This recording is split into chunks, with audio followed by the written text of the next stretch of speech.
এমন ভাবে যে শূন্য গা করে নিয়ে ঘরে ফিরে এসেছিস? তাহলে প্রথম আপনি কে গেছিল যমুনায়, কে গেছিল সুরধুনির গঙ্গায় জল আনতে? সুরধুনির গঙ্গায় জল আনতে গিয়ে আমার গৌরহরির রূপ দর্শন করে তার ইহজগতের গঙ্গার জল ভরা হয়নি। বিনা কলসিতে বিনা জলে তিনি সুরধুনিতে গঙ্গায় জল না নিয়ে এসে তিনি ঘরে বসলেন। সেই প্রথম নাগরী হচ্ছে কে? আমাদের বিষ্ণুপ্রিয়া দেবী। বিষ্ণুপ্রিয়া দেবী যখন আজ শূন্য গাগরি নিয়ে ঘরে ফিরে আসলেন, বিষ্ণুপ্রিয়ার সখী কাঞ্চনা বলছে, হ্যাঁ বিষ্ণুপ্রিয়া, তুই না গেলি সুরধুনিতে জল আনতে, তা এমন ভাবে বলছি জগন্নাথ গঙ্গার জল নিচ্ছি না, জল কোথায়? বিষ্ণুপ্রিয়া বলছে, ওরে কাঞ্চনা, আমি গেলাম সুরধুনিতে গঙ্গায় জল আনতে, কিন্তু সুরধুনির গঙ্গায় জল আনতে গিয়ে আমি দেখলাম একজন তার অপরূপ রূপের গাড়ি সাজাই নিয়ে দাঁড়িয়ে আছে। আর সেই রূপে দর্শন করে, সেই রূপ দর্শন করে আমার ইহজগতের গঙ্গার জল ভরা হয় নাই। কিন্তু জানিস না, ইহজগতের গঙ্গার জল ভরা হয়নি তো কি হয়েছে? আমি কি শূন্য কলসিতে ঘরে এসেছি? না, আমি আমার কলসি ভরেই এনেছি। কোন কলসি? কোন কুম্ভ? আমার দুটি নয়ন কুম্ভ। আমি নয়ন জলে কুম্ভ আমি ভরে নেছি, নয়ন জলে কুম্ভ ভরে নেছি, আমি নয়ন ভরে কুম্ভ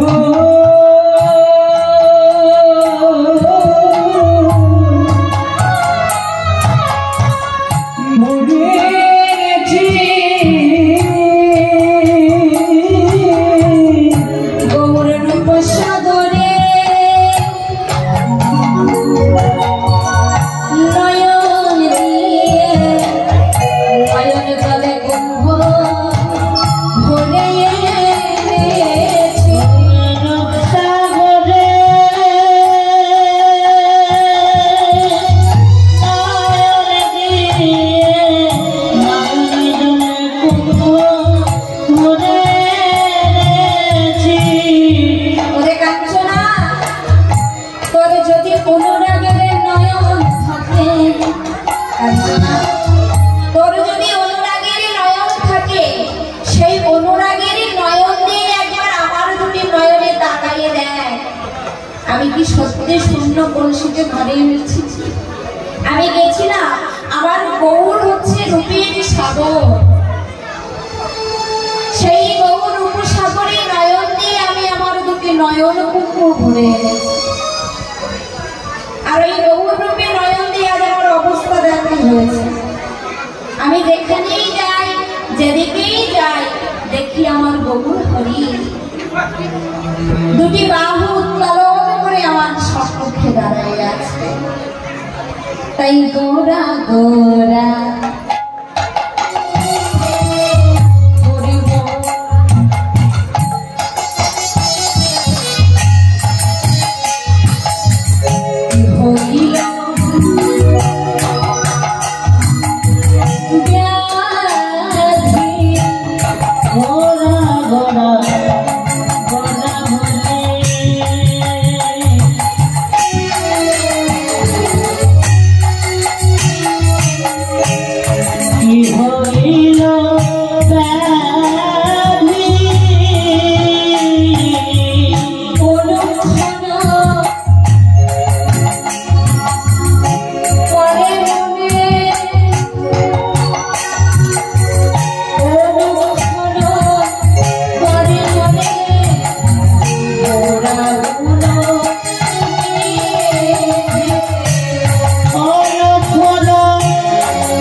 কি ব্যাধি হয়েছে? গোড়া গোড়া করে মোর কি হইল ব্যাধি, অনুক্ষণ করে মনে আমার গোড়া হল। ওই গৌরূপী নয়নটি আমার সদাই আমার গৌরহরি যেন আমার হৃদয় মাঝে জেগে বসে আছেন। আমি যেদিকেই যাই না কেন, যেখানেই যাই না কেন, দেখি আমার গৌরহরি আমার সম্মুখে দাঁড়িয়ে আছে। তাই মা প্রেমময় গৌরহরি আমার,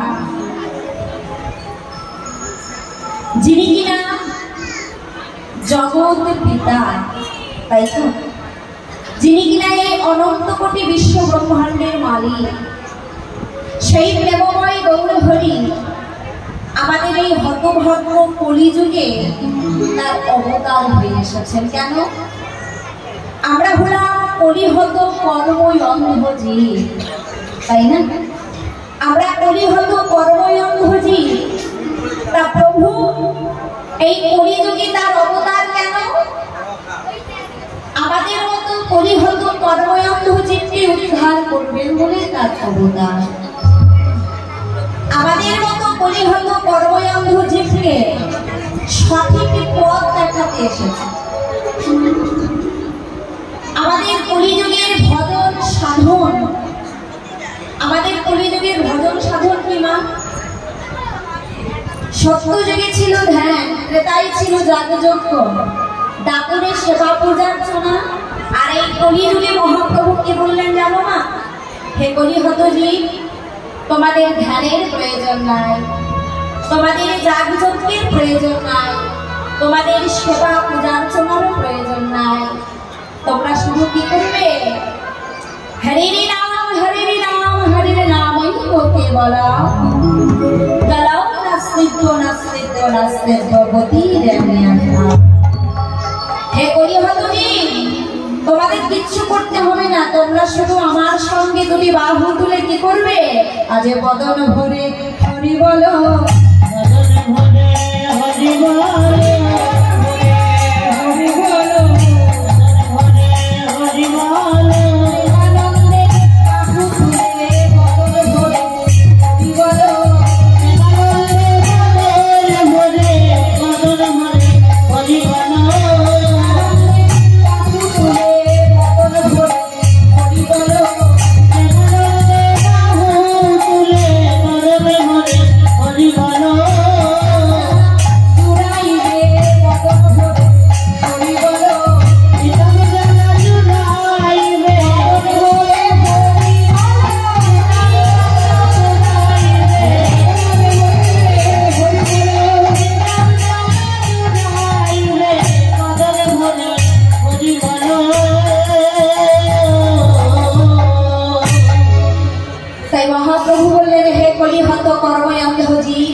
তোমরা বদন ভরে একবার হরি বলো বলো। একবার হরি নামে যত পাপ হয়, জীবের সাধনায় যে তত পাপ হয়। তাহলে ভক্তমণ্ডলী ভক্তিমতী মায়েরা, আমাদের মনে একটা প্রশ্ন জাগতে পারে না যে একবার হরি নামে যত পাপ হরে, জীবের সাধনায় তত পাপ করে। তাহলে একবার হরি নাম উচ্চারণে বদলে যদি একবার হরি বলা যায়, তাহলে যদি আমাদের সব পাপ জ্বালা দূরেই যাবে। তাহলে আমরা তো কত হরিনাম জপছি, তাই না? আমরা তো কতই হরিনাম জপ করছি, তাহলে আমাদের জীবনে এত দুঃখ এত কষ্ট কেন, তাই না? হরিনাম করলে যদি পাপ জ্বালা দূরে চলে যাবে, হরিনাম করলে যদি আমাদের সব পাপ দূর হয়ে যাবে, তাহলে আমাদের জীবনে এত দুঃখ কষ্ট কেন? আমরা হরিনাম জপ করছি, যেখানে হরিনাম হচ্ছে সেখানে আমরা ছুটে যাচ্ছি, তাই না? আমরা হরিনাম করছি বটে, হরিনাম শ্রবণ করছি বটে, কিন্তু হরিনাম শ্রবণ করার মতো বা কেউ করতে পারছি না। হরিনাম জপ করছি বটে, কিন্তু জপ করার মতো কেউ করতে পারছি না। এই যে আপনারা সবাই হরিবাসরে এসেছেন, ভক্তমণ্ডলী ভক্তিমতী মায়েরা, একটা কথা বলি, এই যে আপনারা হরিবাসরে বসেছেন, এই আসনটা কিন্তু অনেক উপরে। আগে শ্রবণ, তারপরে কীর্তন। আপনারা যে আসনটায় বসে আছেন, এই আসনে কে বসেছিলেন বাবা? আপনারা যে আসনে বসে আছেন এই আসনে কে বসেছিলেন? পরীক্ষিত রাজা, তাই না? তিনি যখন জানতে পেরেছিলেন তার আয়ু কতদিন, তার আয়ু মাত্র 7 দিন, তাই না? তখন তিনি এই আসনে বসেছিলেন ভাগবত কথা শ্রবণ করতে। তা পরীক্ষিত রাজার আয়ু যখন 7 দিন, তা আমাদের আয়ু কত না? আমাদের আয়ু কি 7 দিনের বেশি বাবা? বিচার করে দেখো, আমাদের প্রত্যেকের আয়ু কিন্তু 7 দিন। রবি, সোম, মঙ্গল, বুধ, বৃহস্পতি, শুক্র, শনি, কতদিন হলো? 7 দিন। এই 7 দিনের মধ্যে যে কোনো একদিন কিন্তু আমাদের এই মায়ার সংসার পরিত্যাগ করে চলে যেতে হবে। এই 7 দিনের বাইরে তো আর কিছু নেই। এই 7 দিনের মধ্যেই আমরা কেউ যাব, নয়তো বাবা কেউ রবিবারে যাব, নয়তো কেউ সোমবারে যাব, নয়তো কেউ মঙ্গলবারে যাব, নয়তো কেউ বুধবারে যাব, নয়তো কেউ বৃহস্পতিবারে যাব, নয়তো শুক্র, নয়তো শনি। এর বাইরে তো কিছু নেই 7 দিনের বাইরে। তাহলে আমাদের আয়ু 7 দিন। তা আপনারা যে আসনে বসে আছেন বাবা, এই আসনটা কিন্তু টাকা পয়সা দিয়ে এই আসনে বসার অধিকার পাওয়া যায় না। আপনার যদি টাকা পয়সা থাকে, আপনি সেগুন কাঠ দিয়ে একটা ভালো সিংহাসন তৈরি করে সেখানে বাড়িতে বসতে পারবেন। ও বাইরে আপনার যদি টাকা থাকে, আপনি একটা সোনার সিংহাসন করে বসতে পারেন, টাকা থাকলে হবে, তাই না? কিন্তু আমরা কেউ বলতে পারবো না যে আমার অনেক টাকা পয়সা আছে, সেই টাকা পয়সার জোরে আমি এই হরিবাসরে, এই কীর্তনের আসরে, এই সেরা চটের উপরে আমরা বসার অধিকার পাবো। এত গরমের মধ্যে আপনারা বসে আছেন এই হরিবাসরে, এর জন্য টাকা পয়সা হয় না। টাকা পয়সা দিয়ে এখানে বসার অধিকার পাওয়া যায় না। এই হরিবাসরে বসতে গেলে যেটা প্রয়োজন সেটা কি বাবা? তোমরা বলতে পারবে? এই যে তোমরা এখানে বসে আছো, হরি কথা কৃষ্ণ কথা শ্রবণ করছো, ভক্তের মাঝে, সাধুগুরু বৈষ্ণবের মাঝে বসে আছো, এই আসনে বসতে গেলে কি প্রয়োজন? এই আসনটাই বসতে গেলে পূর্ব জন্মের সুকৃতির প্রয়োজন।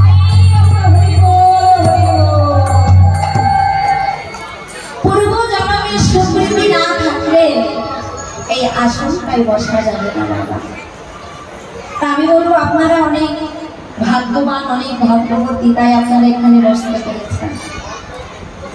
এখানে যখন আমরা এসেছি মা, একবার যখন এসেছি, যতটুকু হরিবাসরে বসবো মা, সংসারের আন কথা ভুলে যাব। এই হরিবাসরে বসতে গেলে মনটাকে এক রাখতে হবে।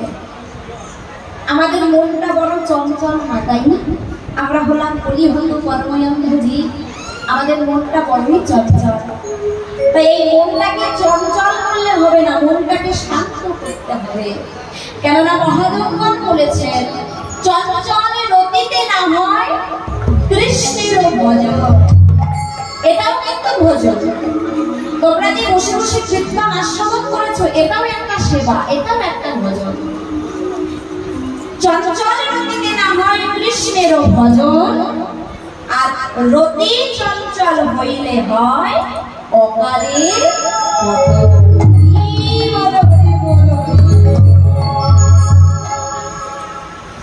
তাই মনটাকে শান্ত করতে হবে, মনে ধৈর্য আনতে হবে। ধৈর্য না থাকলে গোবিন্দ সেবার অধিকার পাওয়া যাবে না, গোবিন্দ ভজন করা যাবে না। মনে ধৈর্য না থাকলে মা গোবিন্দ ভজন করা যাবে না। একটা ছোট্ট দৃষ্টান্ত দেব। একজন শিষ্য গেছে গুরুদেবের কাছে বাবা দীক্ষা নিতে। এবার শিষ্য গুরুদেবের কাছে গিয়ে গুরুদেবের চরণে প্রণাম করে বলছে, বাবা আমি আপনার কাছ থেকে দীক্ষা নিতে চাই। তা গুরুদেব বলছেন, বেশ বাবা, বড় উত্তম কথা, তুমি আমার থেকে দীক্ষা নিতে চাও। তা শোনো, গুরু আশ্রমে আসলাম, দীক্ষা নিলাম, আমার বাড়ি চলে গেলাম, তা করলে তো হবে না।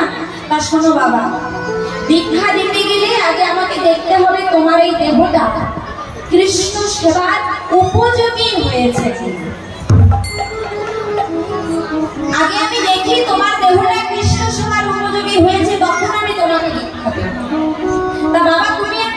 করো, তুমি আমার আশ্রমে কিছুদিন থেকে যাও।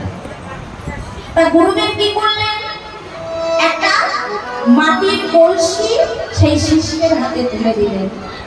মাটির কলসিটা দিয়ে বলছেন, শোনো বাবা, তোমার কাজ হবে, তুমি আমার আশ্রমে এই দেখো আমার ভগবানের সেবার লাগে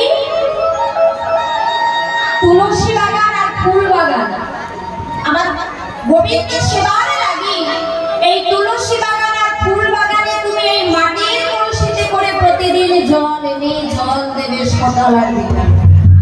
এটাই হবে তোমার কাজ।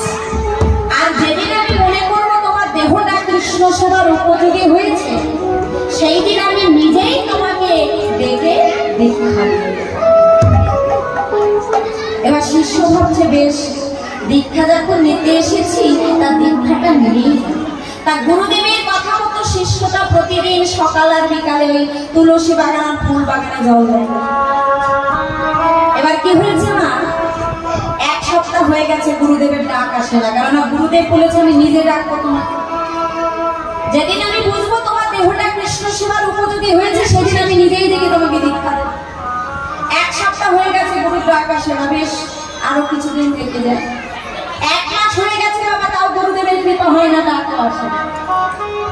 এমন করতে করতে 6 মাস অতিবাহিত হয়ে গেছে, তবু গুরুদেবের ডাক আসে না, গুরুদেব সেই শিষ্যকে দীক্ষাও দেন না। এবার শিষ্য তো রেগে গেছে, 6 মাস ধরে আমি এই ফুল বাগান আর তুলসী বাগানে জল ঢালছি, তা আমার দেহটা কিনা কৃষ্ণ সেবার উপযোগী হলো, দরকার নেই আমার দীক্ষা নিয়ে, আমি বাড়ি যাবো। মাথায় ছিল মাটির কলসি, ওই মাটির কলসিটা রেগে গিয়ে যখনই ওই মাটির কলসিটা আছাড় মেরে ভাঙতে যাবে, এমন সময় কে যেন বলে উঠল, দাদা। কেউ যেন বলে উঠলো, দাদা ওই কি করছো তুমি, আমাকে কেন বঞ্চিত করছো? আশেপাশে তাকিয়ে দেখছে না কে, আশেপাশে তাকিয়ে দেখছে কেউ না, তবে কে আমার সঙ্গে কথা বললো? কে তুমি? সামনে এসো আমার, কে আমার সঙ্গে কথা বললেন? আমি কি জানো, আমি হলাম মাটির কলসি। মাটির কলসি আবার কথা বলে? বলে বাবা, বলছে সময় প্রয়োজন করলে মাটির কলসিতেও কথা বলতে হয়। শোনো বাবা, তোমার হবে না হবে না, তুমি বাড়ি চলে যাও, তুমি কেন আমাকে আমার গোবিন্দ সেবা থেকে বঞ্চিত করছো? গোবিন্দ সেবা কি অত মুখের কথা? গোবিন্দ সেবার অধিকার পাওয়া কি অত মুখের কথা? এলাম, মন্ত্র নিলাম, বাড়ি চলে গেলাম, ব্যাস হয়ে গেল গোবিন্দ সেবা, গোবিন্দ ভজন না। গোবিন্দকে ভজন করতে গেলে, গোবিন্দ সেবার অধিকার পেতে গেলে অনেক অনেক ধৈর্যের পরীক্ষা দিতে হয়। তা শুনবে নাকি আমার ধৈর্যের পরীক্ষা? মাটির কলসি বলছে, আমার ধৈর্যের পরীক্ষা তুমি শুনবে? এই যে আমি মাটির কলসি হয়েছি, একদিনেই হয়ে গেছে? হয়নি, তাই না বাবা? আমার একটা মাটির কলসি কি একদিনেই হয়ে যায়? মাটির কলসি, তা মাটির কলসিটা বলছে, শোনো বাবা, আমি একদিনে মাটির কলসি হই না, আমার ধৈর্যের কথা আমি তোমাকে শোনাচ্ছি। কত ধৈর্যের পরীক্ষা দিয়ে দিয়ে আজ আমি আমার গোবিন্দ সেবার অধিকার পেয়েছি। আমি ছিলাম জমিতে কাদা মাটি, তা একদিন এক কুমোর ভাই একটা ঝুড়ি আর কোদাল নিয়ে মাঠে গেল। ওই কোদালে করে তুলে তুলে আমাকে ঝুড়ির মধ্যে তুললো। তারপরে কি করলো জানো? সেই কুমোর ভাই আমাকে নিয়ে তার বাড়ি আসলো, আমাকে একেবারে এনে তার উঠোনের উপরে ঢেলে দিল। তারপর কি করলো?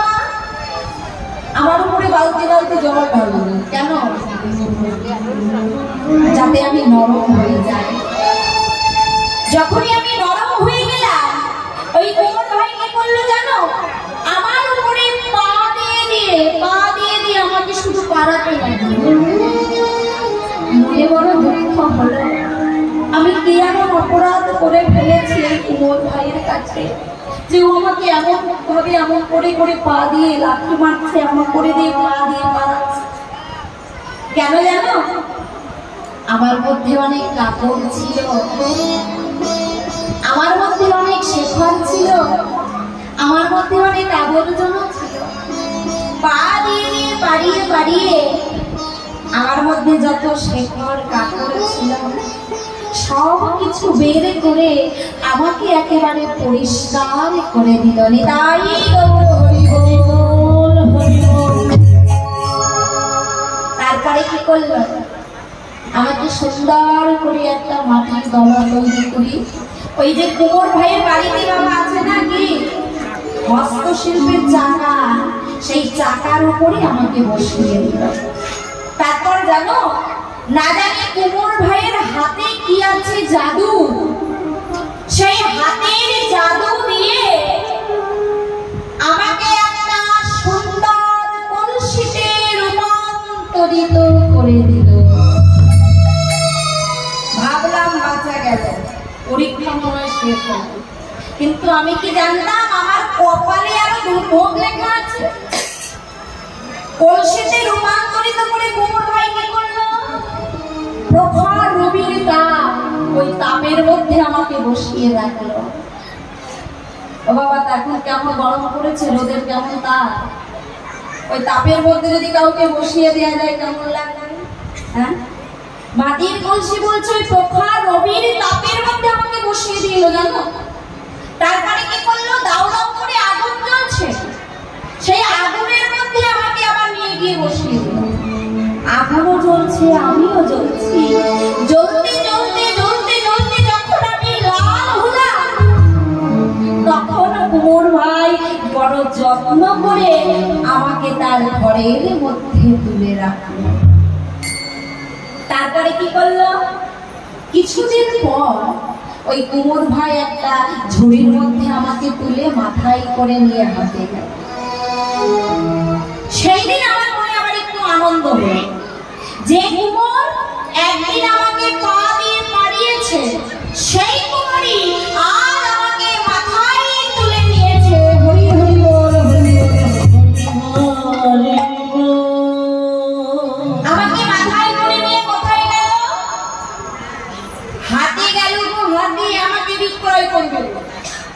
কত খরিদ্দার আসে আমার উপর একটা করে চোর মারে আর চলে। বাবা, মাটির জিনিস কিনতে যাও তোমরা, কি করো গিয়ে? মাটির জিনিসটাকে আগে তোমরা চোর মারি না কেন? দেখি যে মাটির জিনিসটা ঠিকঠাক আছে নাকি, তাই এটা সবাই করি আমি। মাটির কলসি বলছে কত খরিদ্দার আসে আমার উপরে একটা করে চোর মারে আর সবাই চলে যায়। পছন্দই হয় না আমাকে কেন? তারপরে সর্বশেষে আসলো কে জানো? তোমার গুরুদেব। তোমার গুরুদেব আমাকে ক্রয় করে নিল। বিক্রয় হলাম আমি, আর পয়সা পেল ওই কুমোর। আমি বিক্রয় হলাম আর পয়সাটা পেল ওই কুমোর। দেখেছ? তা আমাকে কিনে নিয়ে তোমার গুরুদেব কৃপা করে দয়া করে তার আশ্রমে নিয়ে আসলো। তার আশ্রমে নিয়ে এসে তোমার গুরুদেবের কৃপায়, তোমার গুরুদেবের দয়া, গুরুর কৃপা না থাকলে কি ভগবানের কাছে পৌঁছানো যায় না? গুরুর কৃপা না পেলে কখনোই ভগবানের কাছে পৌঁছানো যায় না। তাই বলছে তোমার গুরুদেবের কৃপায়, গুরুদেবের দয়ায় আজ আমি গোবিন্দ সেবার অধিকার পেয়েছি। আর আমাকে করে প্রতিদিন আমার গোবিন্দ সেবার এই তুলসী বাগান আর ফুল বাগানে জল দেওয়া হয়। তাই তুমি আমাকে বঞ্চিত করো না। নিতাই গৌর হরি বল। তা বাবা, এই মাটির কলসি থেকে আমাদের শিক্ষা নেওয়া আছে। একটা মাটির কলসি, তাতে কত ধৈর্যের পরীক্ষা দিতে হয়। আমাদেরও ভগবান অনেক ধৈর্যের পরীক্ষা নিতে হয়। গোবিন্দ ভজন, কৃষ্ণ ভজন অত মুখের কথা নয়। তবে মা, আমার প্রেমময় গৌর হরি তিনি বললেন, হে কলিহরি, ভগবানকে পেতে গেলে বেশি কিছুর প্রয়োজন নাই মা। একটু প্রেম প্রয়োজন, একটু ভক্তির প্রয়োজন, একটু ভালোবাসার প্রয়োজন ভগবানের সাথে। প্রেম ভক্তি সুধা দিয়ে হৃদয়ের ভালোবাসা দিয়ে যদি কেউ আমরা হরিনাম বদনে বলতে পারি, যদি আমরা হরিনাম শ্রবণ করতে পারি, তাহলে আমাদের জীবনে নাম জ্বালা সকল জ্বালা দূরীভূত হয়ে যাবে।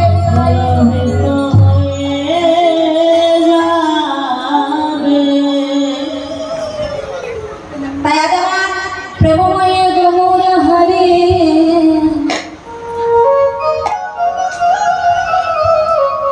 আজ বিষ্ণু প্রিয়া মঞ্চে গেলে কানে চোনা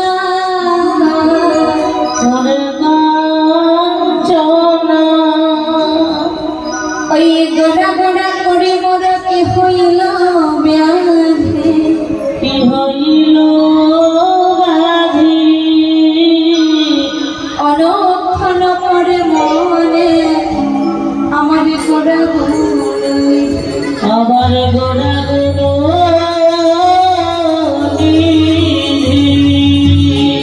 আমার সদাই মনে পরে সদাই মনে পরে সদাই মনে পরে আমার সদাই মনে পরে সখী দিবানিশি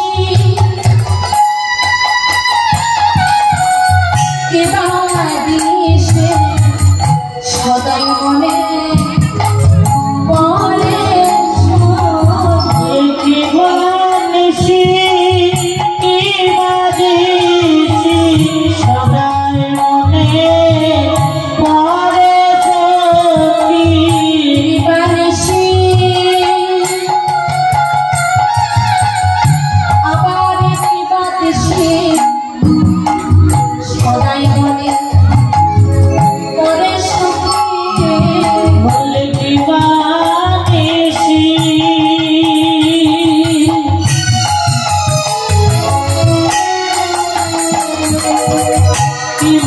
দিবানিশি সদাই মনে পরে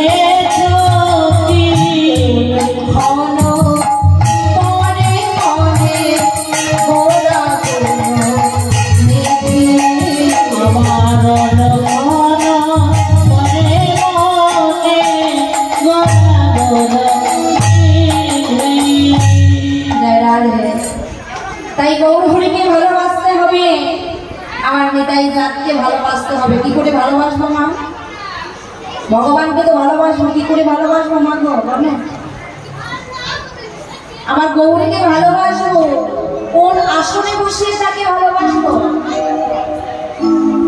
তাই আমাদের নরোত্তম দাস ঠাকুর মহাশয় তিনি একটা পদ রচনা করলেন, আমার গৌর হরিকে কিভাবে ভালোবাসবে, আমার নিতাই চাঁদকে কেমন করে ভালোবাসবে, আর আমার রাধা মাধবকে কেমন করে ভালোবাসবে। আচ্ছা ও বাবা, এই জগতে আমরা কাকে বেশি ভালোবাসি বলুন তো? ধন সম্পদকে ভালোবাসো তোমরা? কে কে ধন সম্পদকে ভালোবাসো হাত তোলো তো দেখি। ধন সম্পদ টাকা পয়সা সমাধানে কে কে ভালোবাসো একটু হাত তোলো। কেউ ভালোবাসো না? ও বাবা, এটা আমাকে মেনে নিতে হবে। পরিবার শুনে এসে কিন্তু মিথ্যা কথা বলতে নাই, তোমরা কিন্তু মিথ্যা কথা বলছো। হ্যাঁ, আর যদি না ভালোবাসো তাহলে খুব বড় কথা। ইহজগতের ধন সম্পদকে ভালোবেসে কি হবে, তাই না? যেখানকার ধন সেখানেই পড়ে থাকবে, আমি ঠিক চলে যাব। আসল ধন আমার সঙ্গে যাবে, কিন্তু আসল ধনটা আমি চিনতে পারবো না। যে ধনটা আমার সঙ্গে যাবে যাবে সেই ধনটা আমরা কেউ চিনতে পারি না। তাই আর আমার নরোত্তম দাস ঠাকুর মহাশয় বলছে, কি বলছে? আজ ধন মোর নিত্যানন্দ পতি মোর গৌরচন্দ্র, ধন মোর নিত্যানন্দ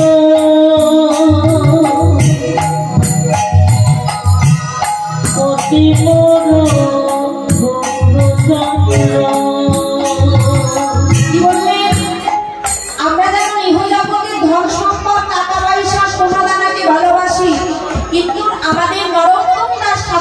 মহাশয় বললেন, আমি ইহ জগতের ধন সম্পদকে ভালোবাসি না। আমার ধন, আমার সম্পদকে, আমার ধন, আমার সম্পদ হচ্ছে আমার নিতাই চাঁদ। হরি বল, হরি বল। তাই ধন বল নিত্যানন্দ, পতি মোর গৌরচন্দ্র। দেখবে মা, এই জগতে আমরা আমাদের মাতা পিতাকে বড় ভালোবাসি বিবাহের আগে, তাই না?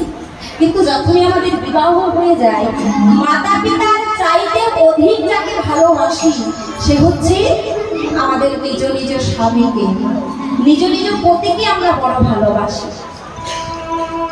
একজন পতিব্রতা স্ত্রী স্বামীর না বলা কথা কিন্তু সে বুঝতে পারে। স্বামীর মনে যদি কষ্ট দুঃখ হয়, স্বামীকে বদলে বলতে হবে না, কিন্তু সেই স্ত্রীটা বুঝে যাবে যে আমার স্বামীর মনে দুঃখ কষ্ট যন্ত্রণা আছে, তাই না? কেননা এই জগতে সবচাইতে বেশি ভালোবাসে আমাদের নিজেদের স্বামীকে, পতিকে। আর যাকে ভালোবাসে তার অন্তরের কথা তো আমরা জানতে পারবো, মনের কথা তো জানতে পারবো। আর নরোত্তম দাস ঠাকুর মহাশয় বলতে, আমার পতিকে, আমার পতি হচ্ছে আমার শ্রী গৌর হরি। হরি বল। তাই গৌর হরিকে যদি ভালোবাসো না, পতির আশারে বাসায় ভালোবাসো। গৌর হরি না বলা কথা বুঝতে পারবে, না বলা ব্যথা বুঝতে পারবে, আমার গৌর হরিকে পতি রূপে ভালোবাসো। ধন মোর নিত্যানন্দ, পতি মোর গৌরচন্দ্র। আর মা, আর একটা কথা বাবা, এই জগতে সবচাইতে যাকে বেশি ভালোবাসি, টাকা পয়সার বিনিময়ে যাকে আমরা দেব না, সেটা কি? নিজেদের প্রাণ। কেউ যদি বাবা আপনাকে বলে, হ্যাঁ গো আপনাকে আমি 1 কোটি টাকা দেব, আপনার প্রাণটা আমাকে দিন তো, কে দেবো মা? কেউ যদি বলে আপনাকে আমি 1 কোটি টাকা দেব, আপনার প্রাণটা শুধু আমাকে দিয়ে দিন, কে দেব? কেউ দেব? কেউ রাজি হব? যে আমার প্রাণটাই যদি না থাকে তাহলে টাকা দিয়ে কি করবো? দরকার নাই টাকা, তাই না? এই জগতে কোনো কিছুর বিনিময়ে আমাদের প্রাণকে আমরা দেব না, কেননা আমাদের প্রাণ আমাদের কাছে বড়ই প্রিয়। আর ঠাকুর মহাশয় বললেন, আমার প্রাণকে, আমার প্রাণ হচ্ছে আমার রাধা মাধব, আমার যুগল কিশোর। হরি বল। তাই ধন মোর নিত্যানন্দ, পতি মোর গৌরচন্দ্র, প্রাণ মোর যুগল কিশোর। যুগল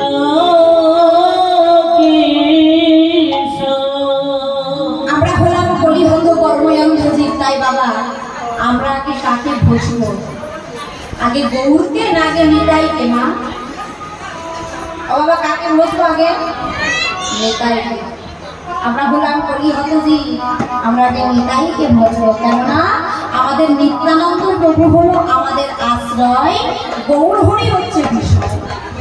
আশ্রয় আগে, তারপরে বিষয়ে যেতে হবে। আশ্রয় না থাকলে বিষয়ে যাওয়া যাবে না। তাই আমরা সবাই ভজ নিতাই, ভজ নিতাই, ভজ নিতাই, হরি বল।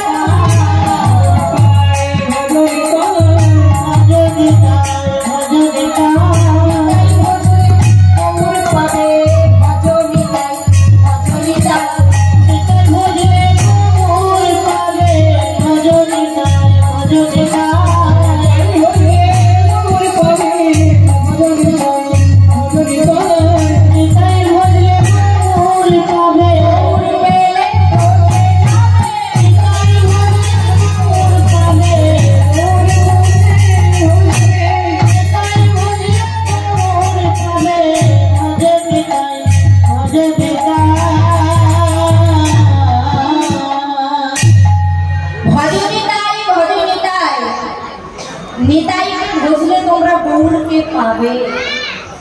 আর গৌরকে পেলে তোমরা সবাই কোথায় যাবে?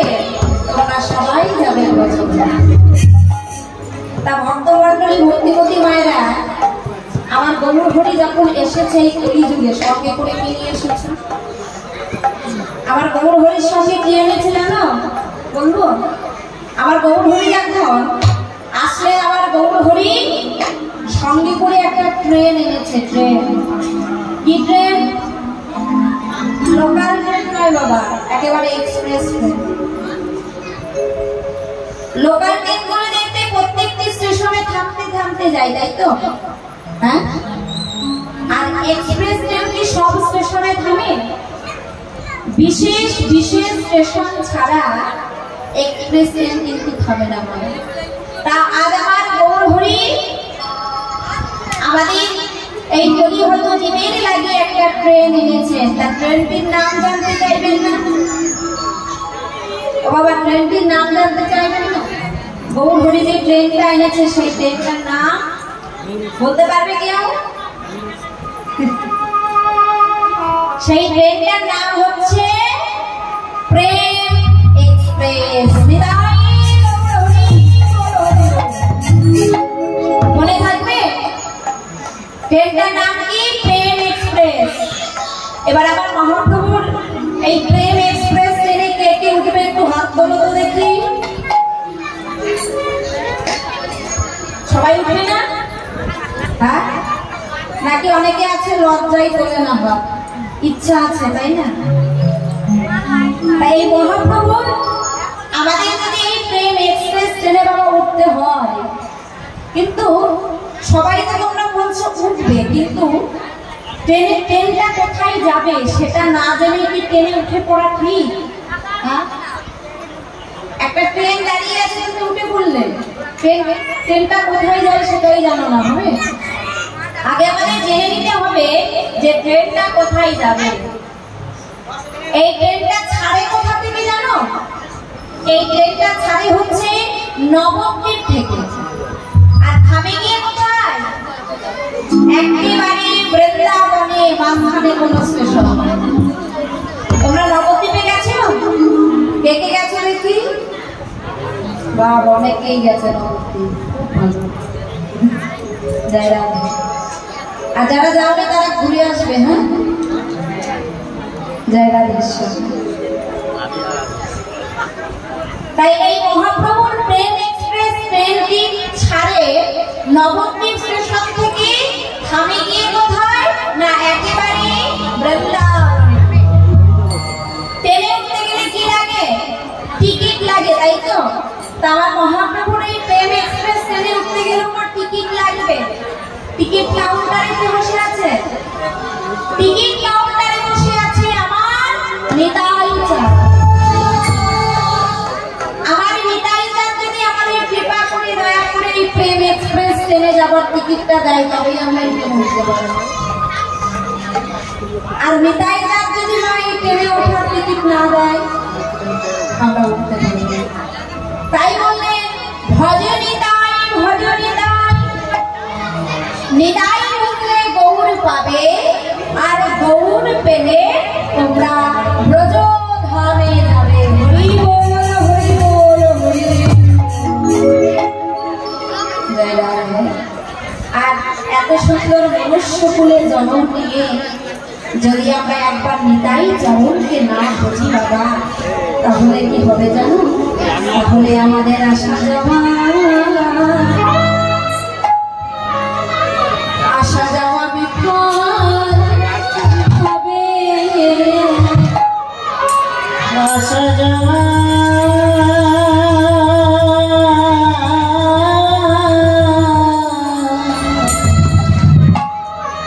আসা যাওয়া বিফল হবে।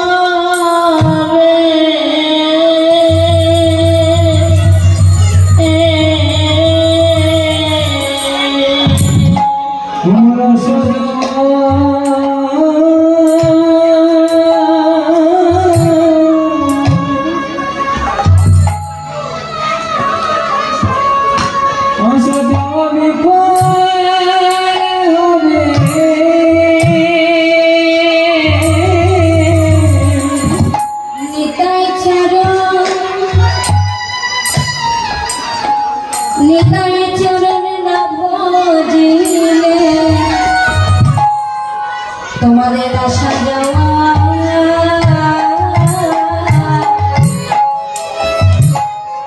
আসা যাওয়া বিপদ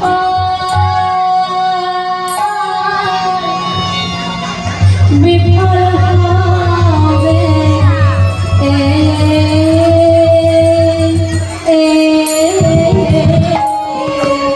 আমাদের নিতাই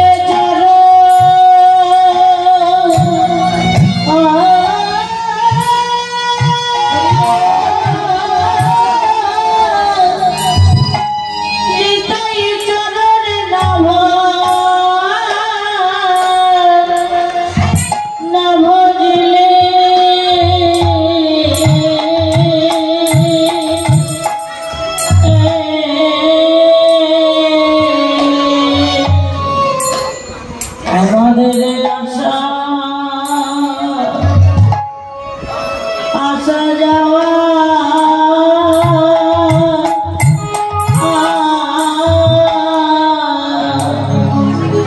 আসা যাওয়া বিপদ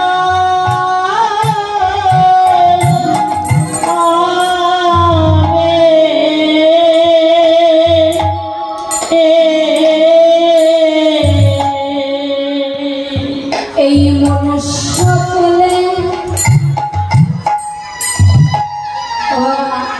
এত সুন্দর ভজন দেখেছে নিতাই বলার মতো বদন পেয়ে গৌর ভজবার মতো এত সুন্দর ভজন যখন দেখেছে তাদেরই যদি আমরা না বুঝি তাহলে আমাদের ভবে আসা যাওয়াই কিন্তু হরিবল হরিবল তাই বললেন নিতাই ছাড়া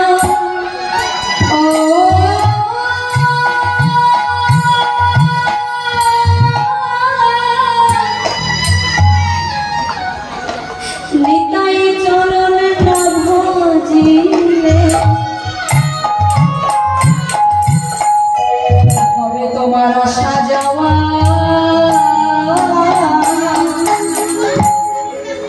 আসা যাওয়া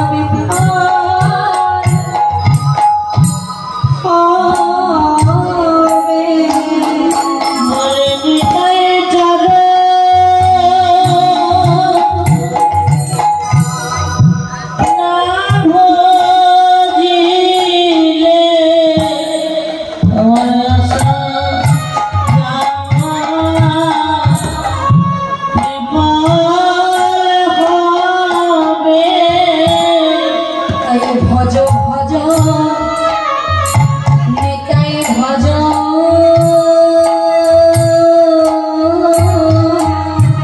ভজ ভজ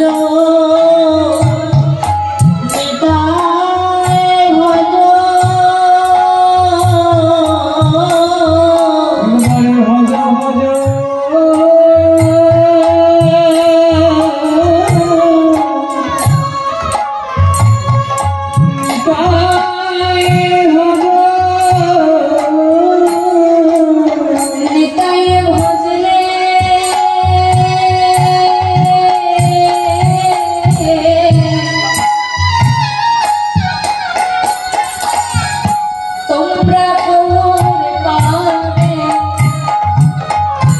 ভজ ভজ ভজ নিতাই ভজ ভলে নিতাই ভজলে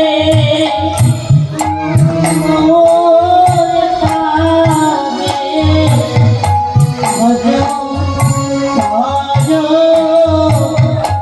নিতাই ভজ ভজ ভজ নিতাই ভজ নিতাই ভজলে গৌর পাদে ভজ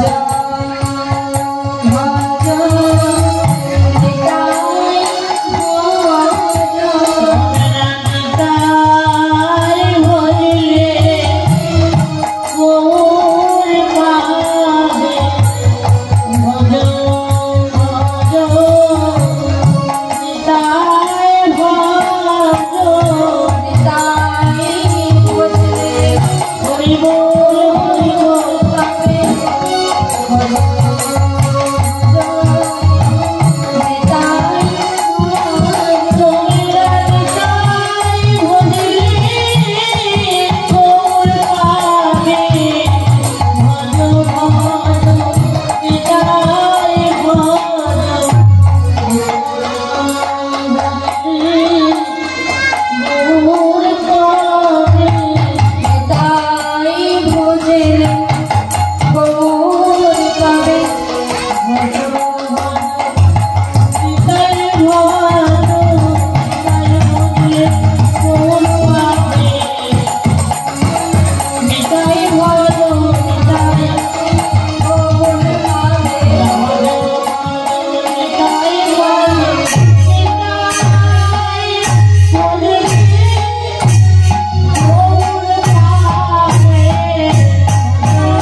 আমরা যখন মাতৃগর্ভে ছিলাম বাবা, ঊর্ধ্বপদে হেত বন্ধে মাতৃ জঠরের যন্ত্রণা সইতে না পেরে আমরা আকুল প্রাণে তাকে ডেকেছিলাম, হে মাধব একবার কৃপা করো, দয়া করো, হে গৌরহরি একবার কৃপা করো, দয়া করো। আমরা সবাই প্রভুকে ডেকেছিলাম। আর ভগবান বলছেন, কোন ভক্ত যদি সত্যি আমাকে ডাকার মতো ডাকতে পারি, আমি পৃথিবীর যে প্রান্তেই থাকি না কেন আমার ভক্তের কাছে আমি পৌঁছে যাই। সবাই ডেকেছি মা, কেউ যেন ভাববে না যে আমি ডাকিনি ভগবানকে। মাতৃগর্ভে তুমি যদি না ডাকতে তুমি এত সুন্দর পৃথিবীটা দেখতে পেতে না। তুমি যদি না ডাকতে ভজনযোগ্য দেবতা তুমি পেতে না। আমরা সবাই দেখেছি ওই মাতৃগর্ভে, আর ভগবান আমাদের প্রত্যেকের দেখা দিলেন ওই মাতৃগর্ভে। তাহলে বসলেন কোথায় এসে, তাই না? আমরা ছিলাম ঊর্ধ্বপদে হেত মুন্ডে, ভগবান এসে কোথায় বসলেন? ভগবান আমাদের এসে আমাদের চরণের উপরে বসেছিল। আমাদের দেহের এত অঙ্গ আছে, সবচাইতে আমাদের পবিত্র অঙ্গ হচ্ছে আমাদের চরণ। কেন দেখবেন বাবা, চরণেই আমরা প্রণাম করি, তাই না? সবার চরণে প্রণাম করি, কারণ মাথায় করি না, কারণ হাতে করি না, কারণ হাঁটুতে করি না, কোমরে করি না। ওই চরণে আমরা প্রণাম করি, কেননা চরণটা হচ্ছে পবিত্র। ওই চরণের উপর আমরা যখন মাতৃগর্ভে ছিলাম, ভগবান এসে ওই চরণের উপর বসেছিল। আকুল প্রাণে ডেকেছিলাম তো, প্রভু আমার দেখা দিয়ে বলছে, হ্যাঁ রে আমায় ডেকেছিস। তা কেন ডেকেছিস বল? প্রভু তুমি তো অন্তর্যামী ভগবান, তুমি ভক্তের অন্তরের কথা বুঝতে পারছো না, আমি তোমায় কেন ডেকেছি? আমি তো শুনতে পাচ্ছি না প্রভু। এই মাতৃগর্ভের যন্ত্র জ্বালা যন্ত্রণা, এই অন্ধকার কারাগারে আমি আর কতদিন থাকবো প্রভু? তুমি আমাকে নিয়ে চলো ওই আলোর পথে। ভগবান আমাদের বললেন, হ্যাঁ এই অন্ধকার কারাগার থেকে যে আমি তোকে মুক্ত করবো, ওই আলোর পথে নিয়ে যাব। তা এখান থেকে ওই আলোর পথে গিয়ে তুই কি কি করবি আমার কাছে আগে বল। কেন প্রভু? বদলে তোমার নাম গাইব, এই হস্ত দিয়ে তোমার চরণ সেবা করব, সেবা করব। এই মস্তকে সাধু গুরু বৈষ্ণব চরণ ধুলি নেব, আর এই চরণে দিয়ে যেখানে হরি কথা কৃষ্ণ কথা হবে, কৃষ্ণ কথা হবে, যেখানে সাধু গুরু বৈষ্ণবের আগমন হবে, আগমনে হবে, এই চরণ দিয়ে আমরা শয়তানের পরিক্রম করব। আরে প্রভু, এই পর্দ দিয়ে যেখানে তোমার নাম গুণগান হবে না, ছুটে গিয়ে আমরা সেই হরি কথা কৃষ্ণ কথা তোমার নাম গুণগান করব দিয়ে আসবো। প্রভু বললেন, এত কথা দিয়ে যাচ্ছিস, মনে থাকবে তো? হ্যাঁ রে, মনে থাকবে তো আমার কথা?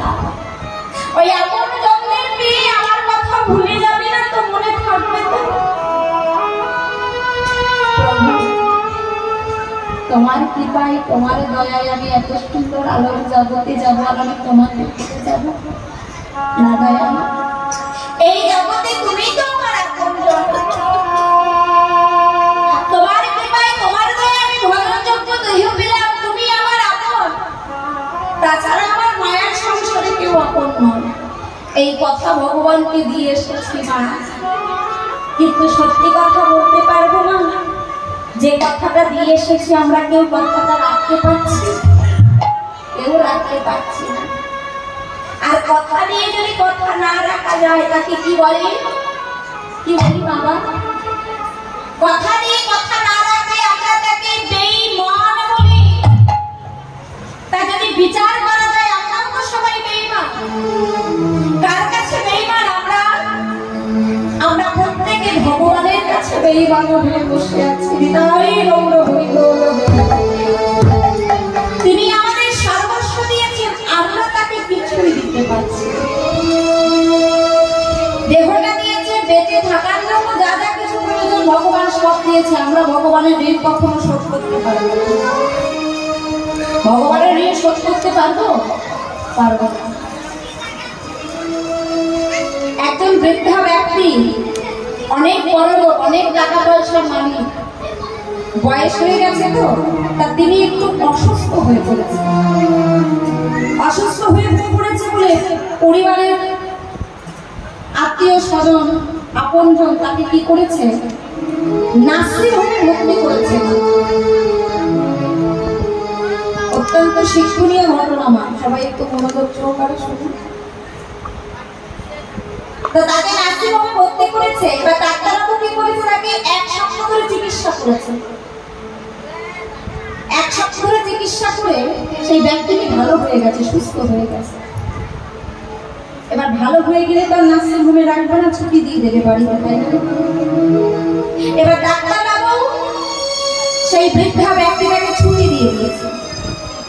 ছুটি দেওয়ার সময় সেই বৃদ্ধা ব্যক্তিটির কাছে একটা বড় বিল ধরিয়ে দিল। কিসের বিল?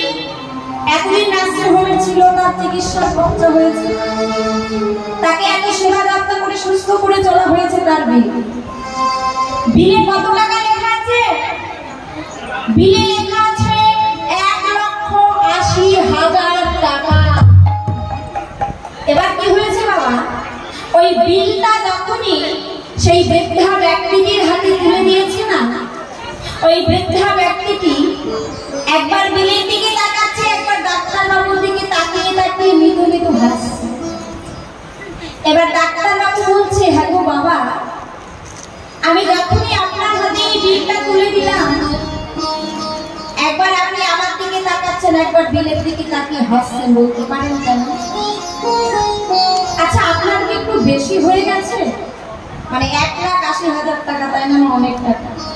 তা বাবা বৃদ্ধা ব্যক্তি তো, তাই ডাক্তারবাবুর মনে একটু করুণা হলো।